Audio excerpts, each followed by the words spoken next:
계신 분하고 인사도 하기 전에 책 광고 먼저 했는데요. 어쨌든 좌우에 계신 분하고 인사했으면 좋겠습니다.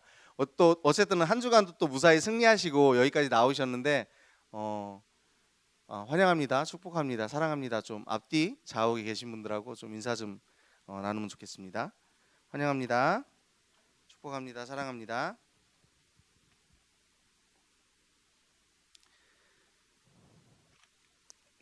오늘 본문 말씀 GBS 계속 나가고 있으니까 나가는 순서대로 이제 갈라디아서 3장 20절로 29절의 말씀입니다.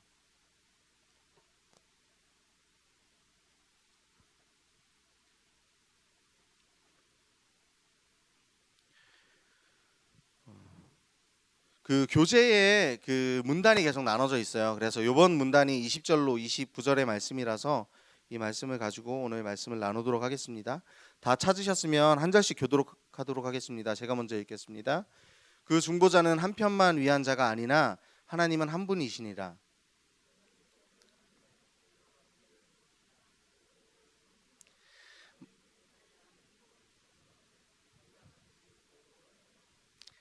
그러나 성경이 모든 것을 죄 아래 가두었으니 이는 예수 그리스도를 믿음으로 말미암는 약속을 믿는 자들에게 주려 함이라.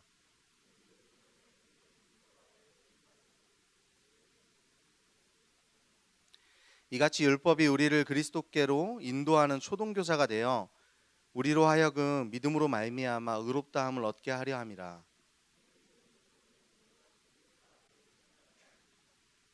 너희가 다 믿음으로 말미암아 그리스도 예수 안에서 하나님의 아들이 되었으니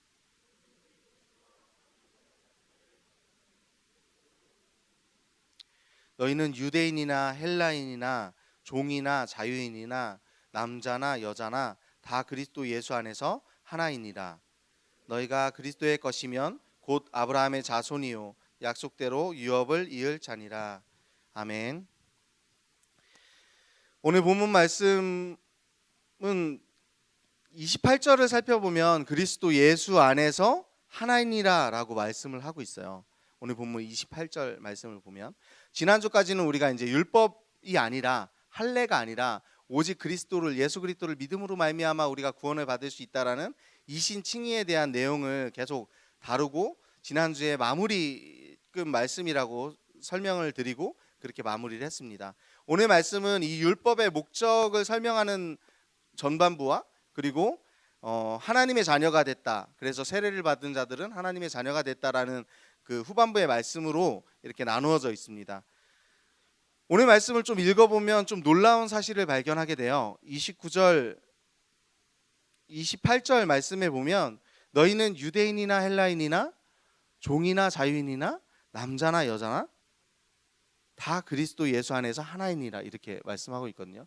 좀 안 와닿잖아요. 사실은 우리 시대에는 좀 안 와닿긴 하는 것 같아요. 그런데 이 시대, 지금 이 유대인들이 살았던 이 시대에서는 엄청 파격적인 내용이고 그리고 지금 사도 바울이 권면하는 게 아니에요. 지금 그렇게 모여 있어요. 성도들이 교회를 이루고 있어요. 어떻게? 유대인이나 헬라인이나 종이나 자유인이나 남자나 여자나 지금 갈라디아 성도들이 그렇게 모여 있어요. 근데 이것 자체가 너무 그때 당시로 봤을 때는 너무 큰일인 거예요. 왜냐하면 우리가 알다시피 유대인들은 본인들이 선민이라고 생각을 해서 유대인이 아닌 사람들과 상종을 하지 않았어요. 왜 그러냐면 그들은 이제 선택받지 못한 민족이니까 지옥으로 가는 민족들이잖아요. 이렇게 생각을 했다고요. 그래서 상종을 하지 않았어요. 거의 뭐 쓰레기 보듯이 이렇게 봤어요. 그런데 그들이 함께 교회에서 형제님, 자매님을 하고 있는 거잖아요. 그런데 그것뿐만이 아니라 종이나 자유인, 노예 제도가 있던 시대잖아요. 유대인들도 노예를 데리고 있었고요. 헬라인들도 노예를 데리고 있었는데 그 노예들, 종들이나 자유인들이나 다 그리스도 안에서 하나라고 하면서 교회 안에서 어떻게 한다고요? 형제님, 자매님. 내 집에 가면 노예야. 우리 집에 노예인데 교회에 나오니까 형제님, 자매님.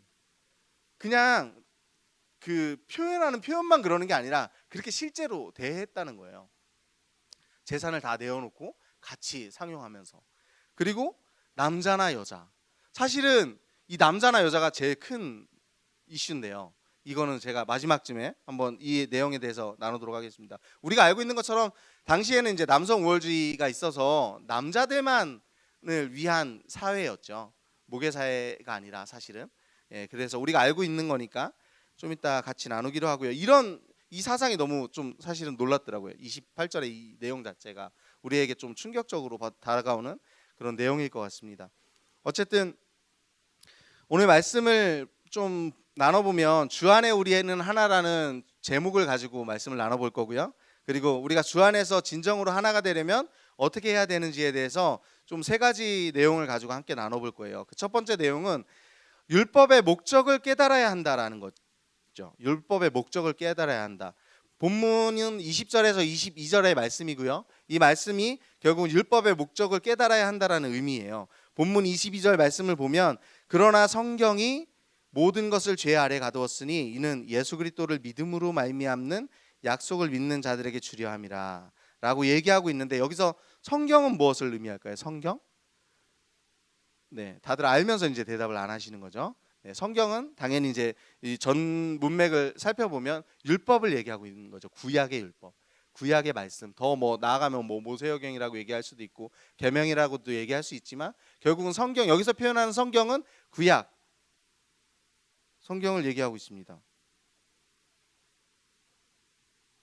갑자기 광고가 확 올라오네요.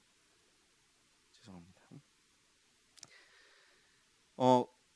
그 성경, 사도 바울은 헬라어 표현으로 더 직역해서 이제 이걸 찾아봤는데 구약 성경이 온 세상을 죄에 가두었으니라는 표현으로 직역을 할 수 있는 거예요.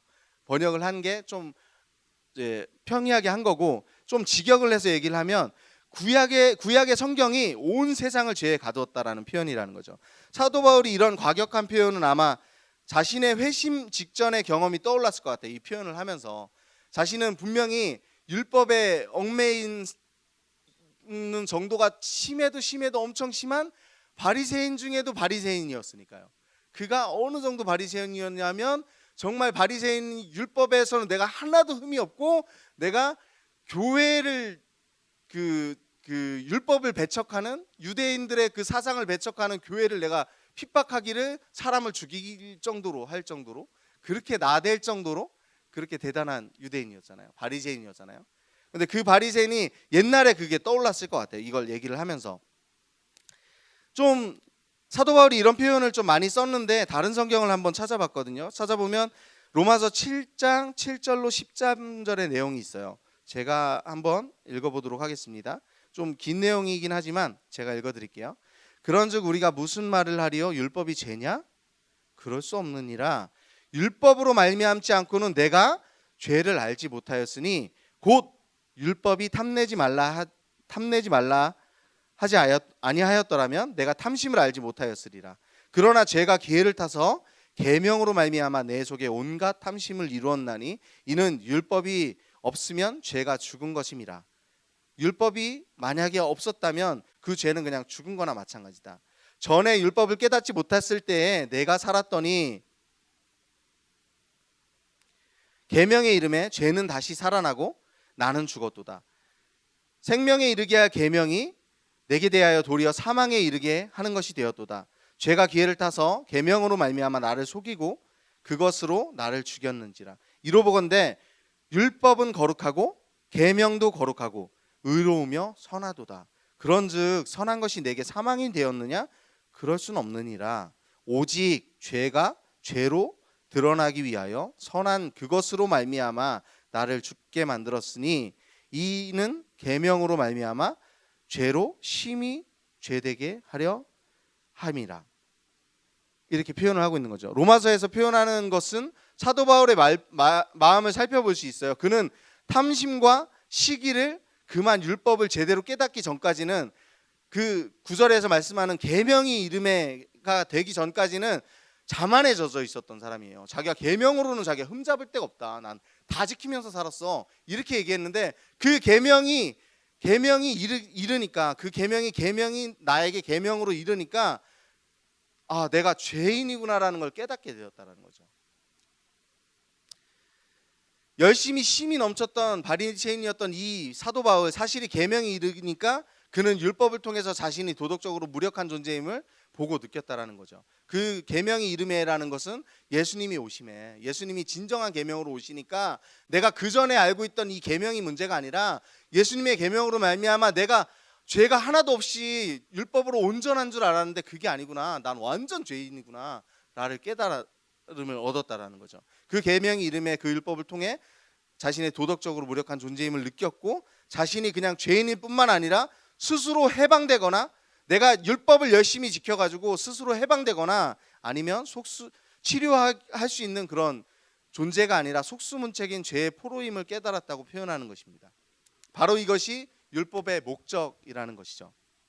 율법이 알려주는 것처럼 우리는 율법에 못 미치는 정도가 아니라 완전히 죄의 세력 앞에 있는 것이에요. 더 잘해보려고 안간힘을 쓰면 쓸수록 늪에 빠져들어가는 것처럼 헤어나오지 못하는 거예요. 제가 이걸 묵상하면서 늪의 개념을 묵상을 했는데, 늪이라는 건 그렇잖아요. 내가 나오려고 하면 할수록 더 빨리 빠져들어요. 가만히 있으면 천천히 빠져들거든요. 근데 내가 나오려고 힘을 주면 힘을 줄수록, 내가 어떠한 행동을 하면 할수록 훨씬 더 빠른 속도로 늪에 빠져들게 되는 거죠. 결국은 율법이라는 것이 내가 지킬 수 있구나라고 생각하고 내가 행위를 하면 할수록 사실은 그 율법의 늪에 빠져들어서 내가 죄인인지도 알지 못하고 살아가는, 그래서 오히려 바리새인들이 예수님을 뭐라고 하잖아요. 왜 율법을 안 지키냐고, 왜 유월절에 일을 하냐고, 왜 손을 고치냐고, 왜 병자를 고치냐고, 유월절에 일하지 말라 그랬는데, 이러면서 본인이 그 율법이 뭔지도 모르고 내가 그 율법을 다 지키고 있다라고, 환자가 옆에 있음에도, 죽는 사람이 옆에 있음에도 유월절에는 일하면 안 된다라는 그 율법을 내가 엄청 잘 지키고 있다라고 자신의 죄를 바라보지도 못하던 그런 유대인들처럼 말이죠. 그래서 우리도 그 율법이 결국은 우리가 의롭게 되는 것이 아니라 나의 죄됨을 심히 죄되게 한다라는 그런 말씀이죠. 결국은 22절에서 설명하는 것처럼 율법의 역할은 성경이 모든 것을 죄 아래 가두었으니 그 역할까지 율법이 할 수 있다라고 설명을 하고 있는 것입니다. 다음 구절에서 나오는데, 그 이유가 다음 구절에 나오는데, 이는 예수 그리스도를 믿음으로 말미암는 약속을 믿는 자들에게 주려고 내가 율법을 먼저 줬다. 율법의 목적을 그렇게 설명하고 있습니다. 결국은 예수 그리스도를 믿음으로 말미암는 약속을 그 믿는 자들, 그래서 그 약속을 믿고 기다리는 자들에게 내가 그 약속을 허락해 주려고 율법을 먼저 줬다라고 율법의 목적을 우리에게 설명을 해주고 있는 거죠.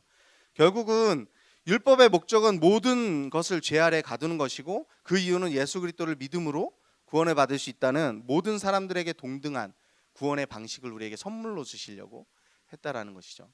그러니까 모든 사람들에게 동등한 거잖아요. 어떤 행위로 하는 거라면 정말 행위를 태어나기를 너무 착하게 태어나가지고 내가 잘못하는 사람들에게 잘못하는 것이 하나도 없는 사람이 먼저 구원을 받겠죠. 저같이 늘 넘어지고 쓰러지는 사람은 구원을 못 받을 수도 있고 구원을 제일 마지막에 받을 수도 있는 그런 불공평한 시작이 되는 거죠. 시작점 자체가. 그런데 하나님께서 우리에게 동등한 구원의 방식을 허락하시기 위해서 모든 사람이 그냥 믿음으로 말미암아 구원을 주시려고 율법을 주셨다라고 설명을 하고 있는 것입니다. 첫 번째 내용은 율법의 목적이라는 걸 저희가 설명을 했어요. 그리고 두 번째 내용은 뭐냐 하면 믿음으로 하나님의 아들이 돼야 된다라는 거예요. 믿음으로 하나님의 아들이 될 수 있다라는 걸 깨달아야 한다라고도 얘기할 수 있고, 믿음으로 하나님의 아들이 되어야 한다라고 얘기할 수도 있습니다. 20절에서 22절 말씀인데요. 믿음으로 하나님의 아들이 되어야 한다는 것은 26절 말씀에 보면 너희가 다 믿음으로 말미암아 그리스도 예수 안에서 하나님의 아들이 되었으니라고 표현을 하는 것처럼 결국 믿음으로 인해 우리가 하나님의 아들이 될 수 있다는 걸 말씀하고 있습니다. 본문 말씀 23절 6절 말씀을 좀 다 같이 읽겠습니다. 23절에서 26절까지의 말씀입니다. 다 함께 읽겠습니다. 시작. 믿음이 오기 전에 우리는 율법 아래에 매인 바 되고 계시되 믿음의 때까지 갇혔느니라. 이같이 율법이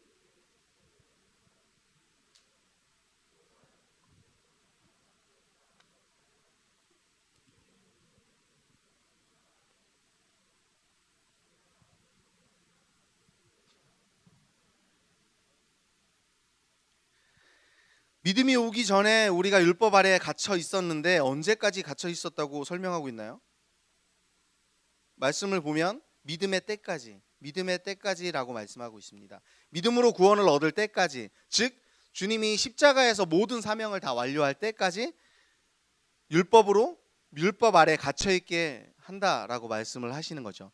23절, 24절 말씀에 초등교사라는 표현이 나와요. 근데 사도 바울은 초등교사라는 표현, 초등교육이라는 표현을 많이 사용을 하는데요. 여기서 표현하는 초등교사라는 표현은 원어로 보면 파이다고고스라는 원어인데요. 이거는 주로 이제 당시에 선생이나 안내자를 표현할 때 하는 거고요. 당시에 초등교사, 선생이나 안내자는 어떤 사람을 얘기하냐면 내 집에 있는 노예, 내 아이를 돌보고 있는 자, 그 사람을 선생이나 안내자라고 표현을 했다. 이 단어를 사용했다라는 거예요.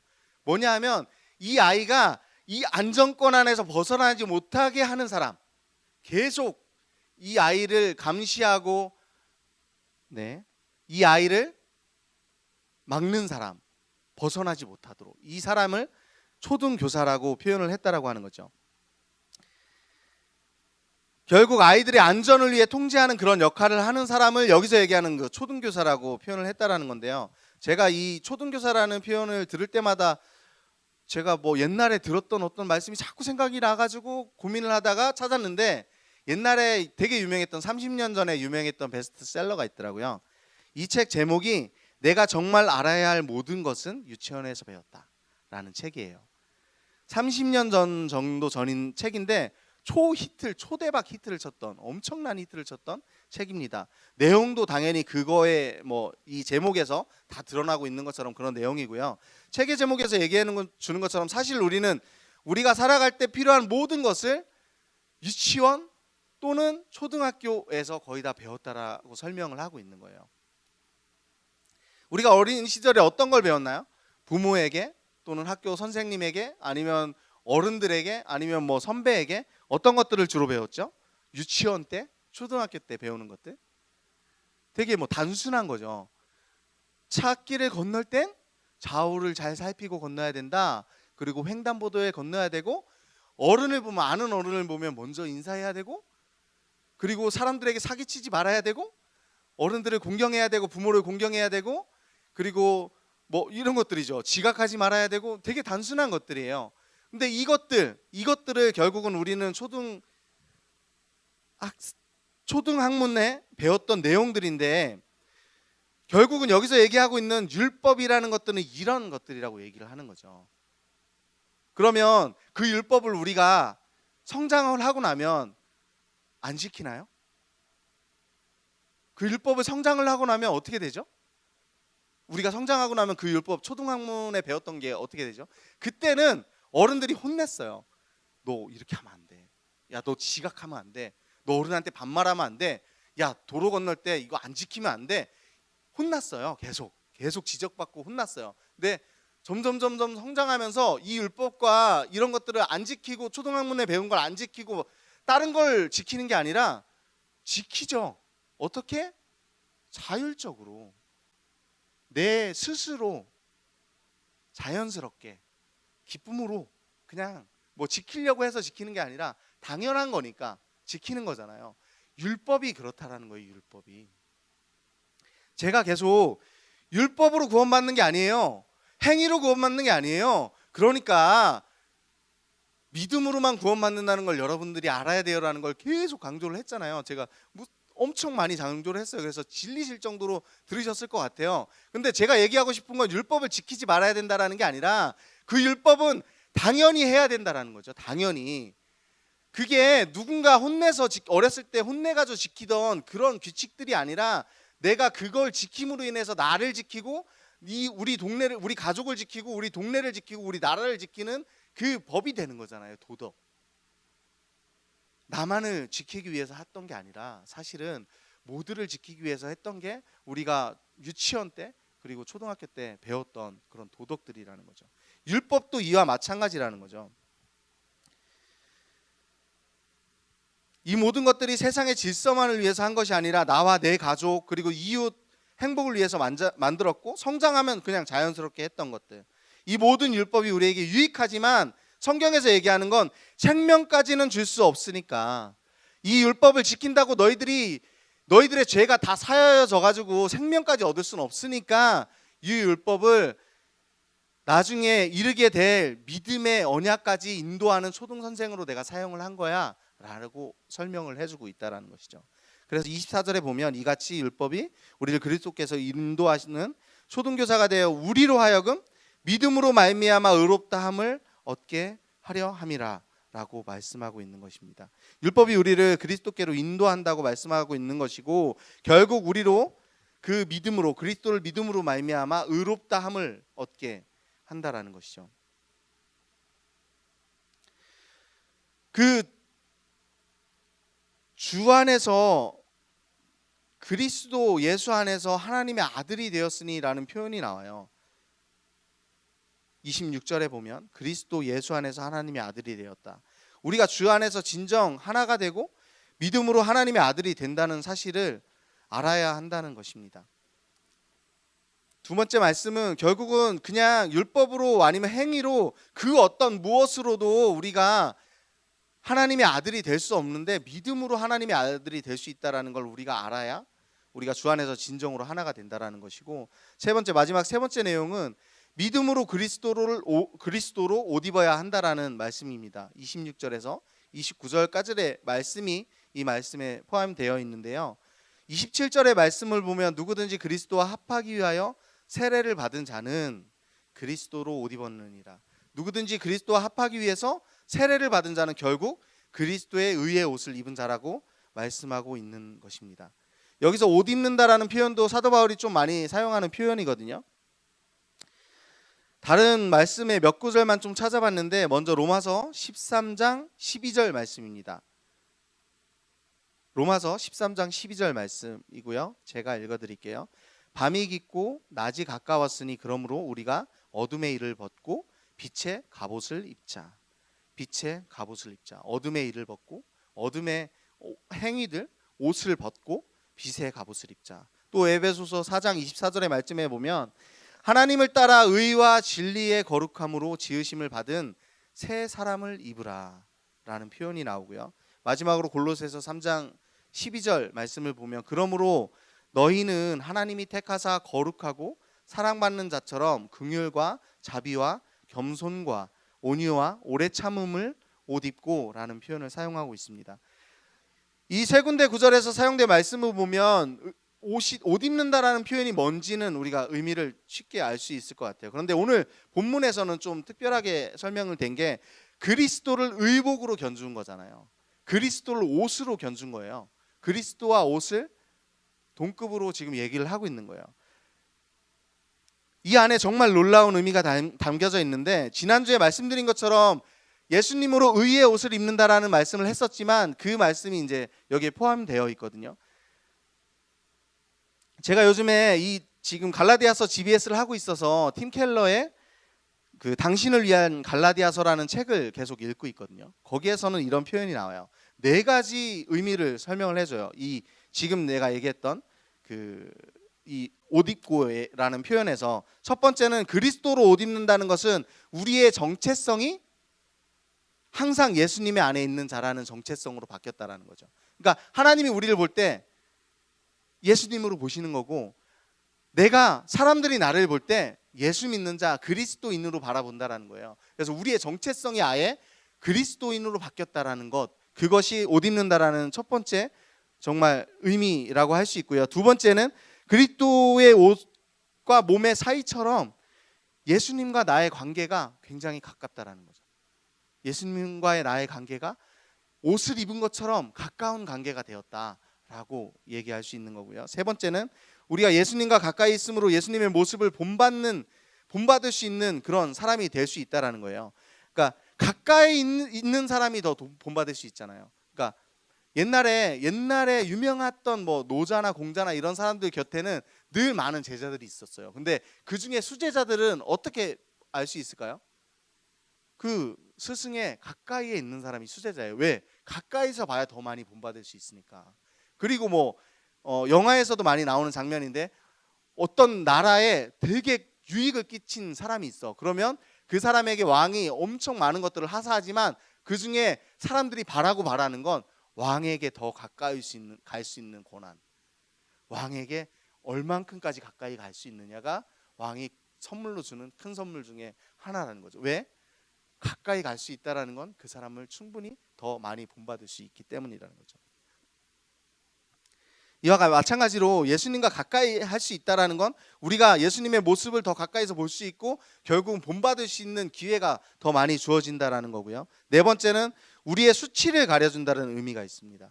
옛날에 에덴 동산에서 아담이 범죄를 하고 나서 본인의 수치를 보게 됐어요. 그때 하나님이 찾으실 때 너무 무서워가지고 숨으면서 했던 행동은 무화과 나무 잎을 엮어서 자신의 수치를 가렸죠. 근데 하나님은 아니다 라고 얘기하셨죠. 아니다, 그게 아니다. 그리고 가죽옷을 지어 입히셨죠. 왜 아니라고 했을까요? 무화과 나뭇잎이 시간이 지나면 어떻게 될까요? 마르죠. 마르면 어떻게 되죠? 부서지죠. 부서지면 없어지는 거죠. 그러니까 너의 수치를 그런 나뭇잎으로 가릴 수 없다. 내가 해줄게 라고 말씀하시면서 예수님의 십자가의 사역을 그때 보여주시는 표방이라고 하거든요. 처음으로 동물을 잡아서 제사를 드리는 것처럼 동물의 피를 보고 동물의 가죽옷을 벗겨서 가죽옷을 입혀주시죠. 내가 해줄게. 너의 수치는 내가 대신 가려줄게. 내가 할 수 있어 라고 하나님이 우리에게 약속하신 첫 번째 약속이라고 생각할 수 있습니다. 마지막으로 오늘 제목이 주 안에서 우린 하나라는 의미를 가지고 있는데요. 그 말씀을 좀 나눠보도록 하겠습니다. 26절 말씀을 보면 창조주 하나님과 우리의 놀랍고도 친근한 부자관계를 보여주죠. 26절에 보면 그리스도 예수 안에서 하나님의 아들이 되었다 너희가. 그래서 26절에서는 창조주 하나님, 그 크신 하나님과 우리가 친근한 부자관계가 될 수 있다는 걸 보여주고 27절에서는 그리스도인들과 예수님이 성자 되시는 그 예수님이 놀랍도록 가까운 모습이라는 걸 좀 보여주고 있죠. 27절 보면 그리스도와 합하기 위하여 세례받은 자는 그리스도로 옷 입었느니라 라고. 그리고 결국 이 두 구절을 합쳐놓은 그 의미를 담아놓은 결과가 28절에 나오는데 그리스도인들의 사이의 연합을 보여주고 있어요. 제가 서두에 얘기한 것처럼 사실은 첫 번째 유대인이나 헬라인이나 인종이 무너졌고요. 그리고 사회 계급이 무너진 거고 그 사회 계급이 뭐냐 하면 종이나 자유인이나 그리고 성별이 무너졌죠. 성별 남자나 여자나 이 모든 것이 다 장벽이 없다. 그리스도 예수 안에 있으면 이 모든 것이 다 필요가 없다. 이걸로 서로를 가르고 이걸로 서로를 나누는 것이 아니라 하나님은 그리스도 안에 있으면 이 모든 것이 다 무너지고 다 하나가 될 수 있다라고 주 안에서 우리가 하나가 될 수 있다라는 의미를 설명해 주고 있습니다.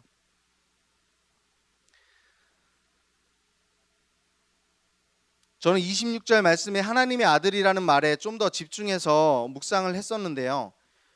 사실은 하나님의 아들이라는 표현, 하나님의 자녀라는 표현도 많이 나오잖아요. 그런데 왜 여기서는 하나님의 아들이라는 표현을 썼을까요?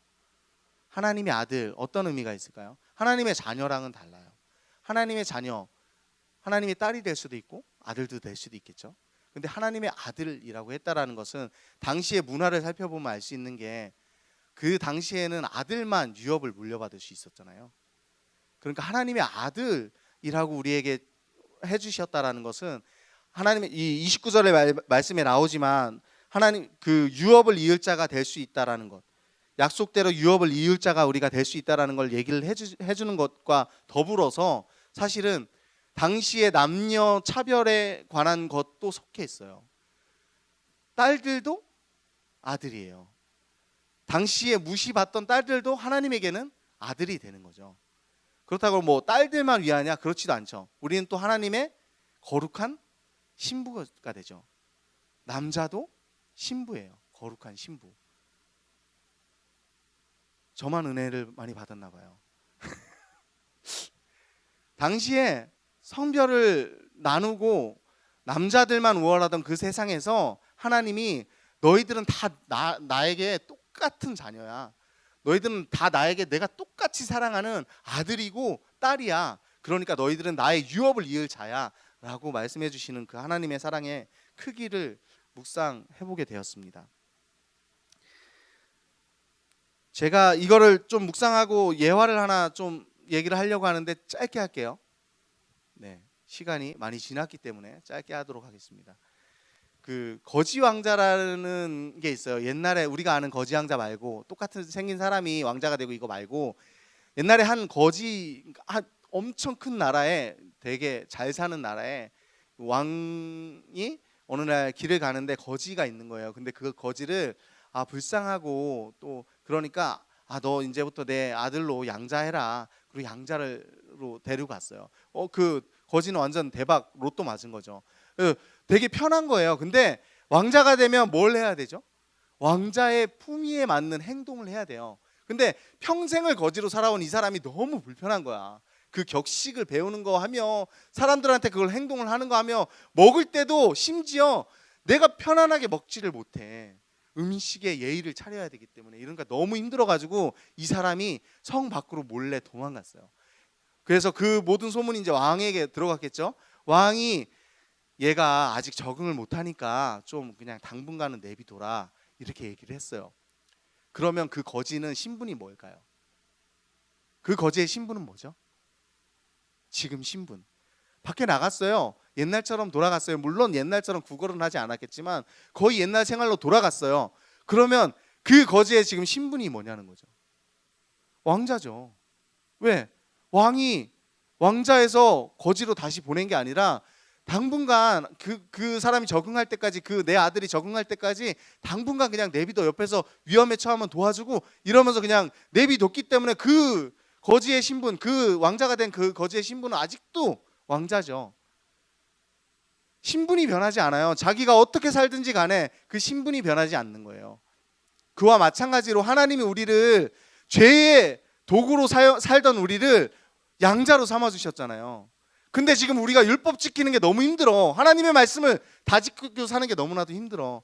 그래서 지금 우리는 우리의 소견에 오른 대로 살고 있는 거잖아요. 지금 하나님의 율법을 어겨가면서. 그러면 우리의 신분이 바뀌었나요? 아니라는 거예요. 우리의 신분은 아직도 하나님의 자녀라는 거죠. 하나님의 아들이라는 거죠. 하나님의 유업을 이을 자가 아직도 우리라는 거예요. 그러니까 계속 그렇게 살아도 된다고 얘기하는 게 아니라, 우리가 그 신분이 변하지 않았다는 걸 인식하고 왕자라면 왕자답게 살아가는 거죠. 그 사람이 내가 지금 이렇게 살고 있으니까, 왕국에서 나와서 살고 있으니까 어깨에 막 쭈그러뜨리고 거지처럼 구걸하면 살까요? 돈이 없다고? 힘들게? 아니죠. 그 사람이 본인의 신분을 알고 있다라면 내가 지금 가진 것 하나 없어도 쭈그릴 이유가 없어요. 왜? 나는 이 나라의 왕자인데. 아무것도 없어도, 지금 내가 현재 가진 게 진짜 이런 땡전 한 푼도 없어도 쭈그리고 살 이유가 없어요. 왜? 아빠한테 가면 다 줄 건데? 아빠한테 달라고 하면 다 주는데 왜 쭈그리고 사냐는 거죠. 지금 우리의 처지가 사실은 똑같아요. 하나님한테 달라고 그러면 주신다니까요. 성경에서 약속하셨잖아요. 제가 엊그제 아내가 교통사고가 났어요. 심하진 않은데 교통사고가 났어요. 지금 입원해 있는데 하나님한테 감사 기도가 나오는 거예요. 왜 그럴까요? 옛날 같으면 상상도 안 했거든요. 아내가 다쳤어요. 아내가 다쳤는데 내가 지금 감사 기도가 나오는 게 웬 말입니까? 마음 아프지 않다라는 게 아니라, 감사 기도가 나온 이유, 내 삶의 주인은 하나님이시지 라는 믿음. 그래서 하나님이, 우리 아내가 언제든지 하나님과 상관없이 사고가 날 수 있지만 하나님이 지켜주셨구나. 하나님이 내 가족을 아직까지도 여전히 계속 늘 함께 하시면서 지켜주고 계시는 분이구나 라는 믿음이 생기니까 감사한 거예요. 사고가 났는데. 그러니까 저는 오늘 말씀을 정리하면서 이걸 말씀을 드리고 싶은 거예요. 우리의 환경 때문에 어렵다고요? 우리의 환경 때문에 힘들다고요? 우리의 환경 때문에 우리가 그렇게 사는 게 당연하다고요? 아니요. 그렇지 않을 가능성이 더 많은 것 같아요. 제 삶을 봐도. 우리 환경이 어려워도, 우리 환경에 무슨 일이 생겨도 사실은 내가 하나님의 자녀인 게 변함이 없다면 우리는 쭈구리처럼 그렇게 살지 필요가 없는 거잖아요. 난 여전히 변함없이 하나님의 자녀이니까, 유업을 입을 자니까, 하나님은 아직도 내 가족을, 나를 지켜주고 계시니까. 하나님이 내 삶에 문제를 주셨다라면 그것조차도 사실은 하나님이 나를 위해서 주신 거라고 믿으니까.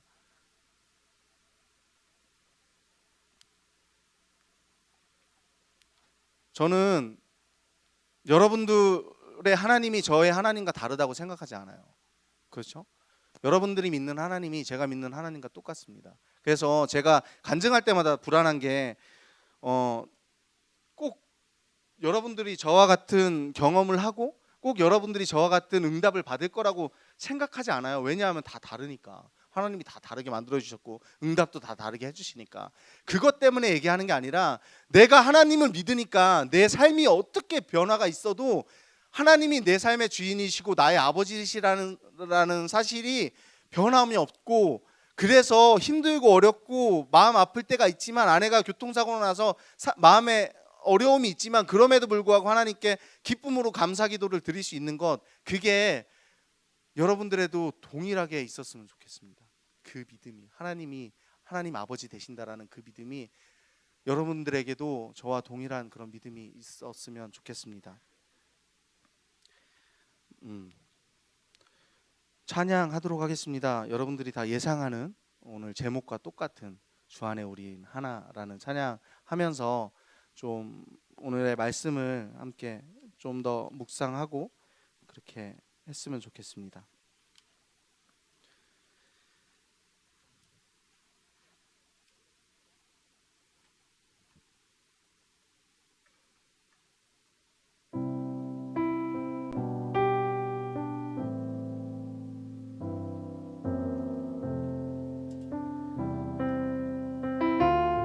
이 가사를 보면 사실은 다른 사람들, 나랑 다른 많은 사람들이 다 하나가 될 수 있다라고 얘기를 하고 있는 거거든요. 그러니까 주님 안에만 있다면, 우리가 주님 안에만 속해 있다면 정말 나랑 전혀 상관없는, 진짜 나랑 기질도 안 맞고 나랑 성격도 안 맞고 내가 정말 싫어하는 그 사람까지도 우리는 하나가 될 수 있다라고 이 찬양에서 얘기를 해주고 있는데, 그 찬양이 정말 우리의 고백이 됐으면 좋겠어요. 나랑 성격이 맞는 사람하고만 팔을 만들어서 교제하고 교회 안에서조차도 그렇게 하는 경우들이 많이 있는데, 정말 하나님은 외모로 취하지 않으신다고 하셨잖아요. 하나님은 우리를 취할 때, 우리의 믿음을 볼 때 우리가 뭐 헌금을 많이 하느냐, 예배를 많이 드리느냐, 사람들 앞에서 정말 거룩하게 기도를 많이 하느냐, 이런 걸 보는 게 아니라 내 중심, 내 삶의 주인은 하나님이라는 그 확고한 내 진심,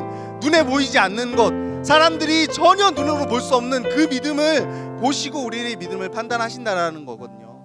그러니까 눈에 보이는 것들로 나랑 성격이 맞고 나랑 기질이 같고 이런 사람들끼리만 끼리끼리 모여서 팔을 만드는 그런 공동체는 하나님이 기뻐하지 않으신다라는 거예요. 교회 안에서는 나랑 성격도 안 맞고 내가 하는 것마다 반대를 한다고 해도 사실은 그 친구가 예수님이 핏값을 주고 산 하나님의 자녀라는 사실을 인정하고 그 친구가 하나가 되기 위해서 기도하는 곳, 그곳이 바로 교회라는 곳입니다. 그래서 정말 내가 싫어하는 사람, 나랑 정말 안 맞는 사람이라 할지라도 내가 할 수 있다라는 게 아니에요. 우리는 못하죠.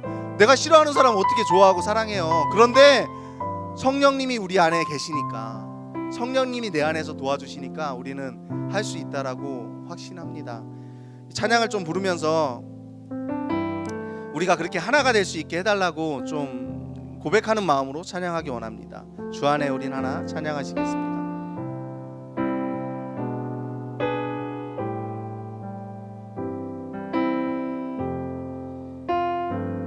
주 안에 우린 하나, 주 안에 우린 하나, 모습은 달라도 예수님 한 분만 바라네. 사랑과 선행으로 서로를 격려해 따스함으로 모두 먹으리. 주님 우리 안에 함께 하시니 현재 자매의 기쁨 기쁨과 슬픔 느끼네. 내 안에 있는 주님 모습 보네. 그분 기뻐하시네.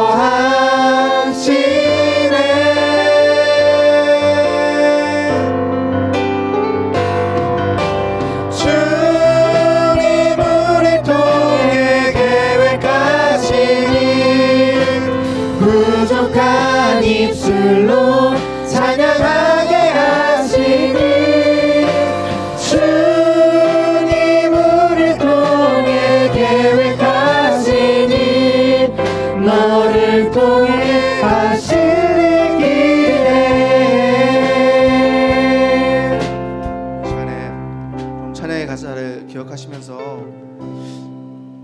우리의 모습이 달라도 우리는 똑같은 예수님을 믿는 자녀들이라는 것, 그래서 우리가 사랑과 선행으로 서로를 격려하고 그렇게 보듬을 때 주님이 우리를 사랑해 주신다라고 오늘 찬양에서 얘기하고 있는데, 우리가 그렇게 살아갈 수 있게 도와달라고, 그리고 하나님이 내 삶의 주인이 되어달라고.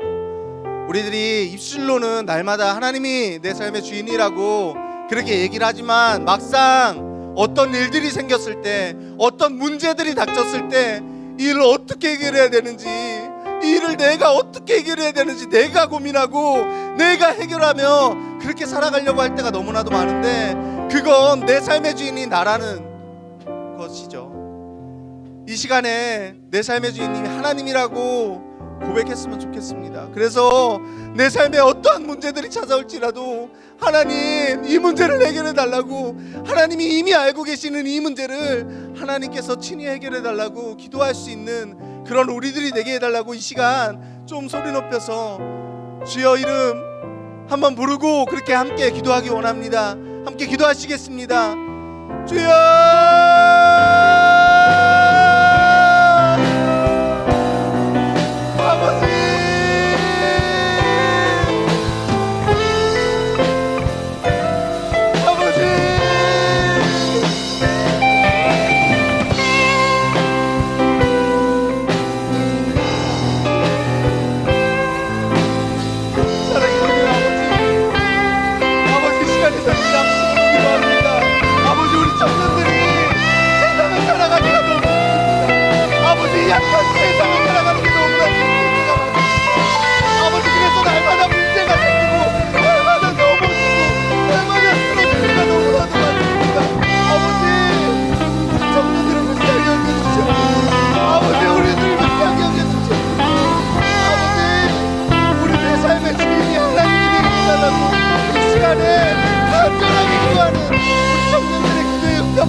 하나님, 이 시간에 저희들이 정말 간절하게 기도했습니다. 우리들의 삶의 주인이 정말 하나님이 되어달라고 기도했습니다. 아버지, 아직까지도 문제가 생길 때마다 내가 어떻게 해야 되는지 고민하고 걱정하고 해결하려고 발버둥치는 아버지 우리들을 불쌍히 여겨주셔서 아버지, 수고하고 무거운 짐진 자들아 다 내게로 오라, 내가 너희를 쉬게 하리라 말씀하신 그 말씀이 우리들의 삶 가운데 이루어지기 원합니다.